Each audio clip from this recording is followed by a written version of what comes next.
Adventures in Religion Radio Lectures by John G. Lake. Lecture 6, given on the 2nd day of July in the year of our Lord, 1935. Jesus Christ came on the scene as a challenger.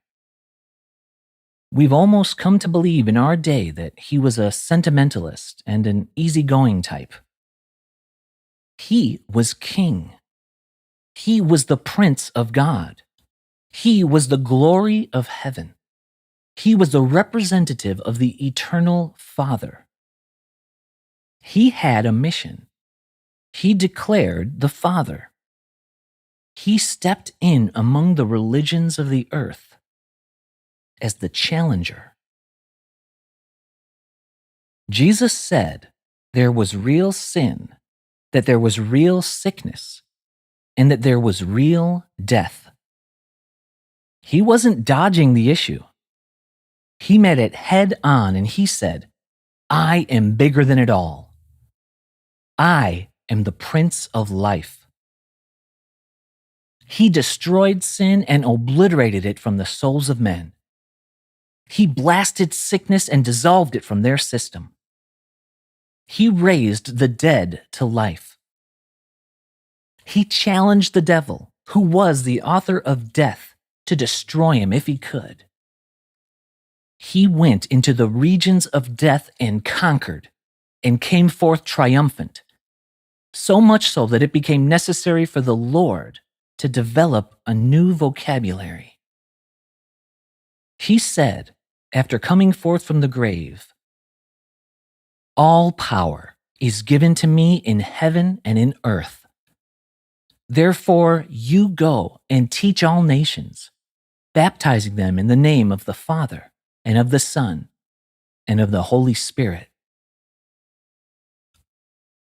Sin, sickness, and death, the triumvirate of darkness, that Jesus met and overcame, were the original forces of evil in the world. They were the manifestation of the kingdom of darkness. There never will be a heaven, there never could be one, where these three exist. Their destruction is necessary. Jesus realized that, and he came to do what mankind could not do for himself.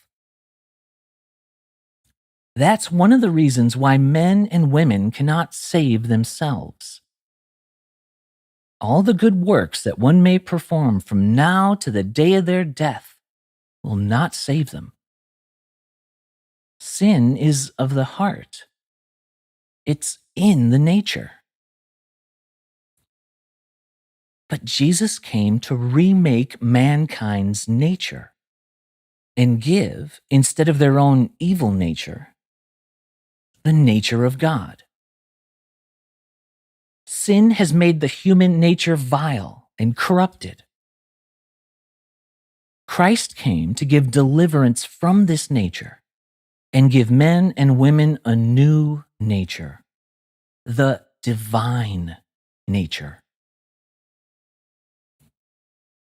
Through sin, death entered into this world. Death is not a servant of God or a child of God or a product of God. Sin is the enemy of God. The New Testament declares that the last enemy that will be destroyed is death. It doesn't say the last servant or friend, but the last enemy. Death is doomed to destruction by the Lord Jesus Christ. Sin and sickness is impending death. That's why we don't speak of the things of the Lord and his salvation in a whispered tone. We are shouting them to humanity. The spirit of a real child of God challenges darkness, challenges sin, and challenges sickness. The Lord Jesus came to destroy sickness and wipe it out from the lives of men and women, to make the reality of heaven possible, in their hearts and lives now. There could be no heaven where disease and sickness are found. Sin, sickness, and death must be blotted out. That's the reason, dear friends, that Christianity is always a challenger. Christianity is a thing of strength. Real religion is a source of power. It is the dynamite of God. And the Holy Spirit gives the overcoming grace and strength that is essential in destroying sin, destroying sickness, and overcoming death.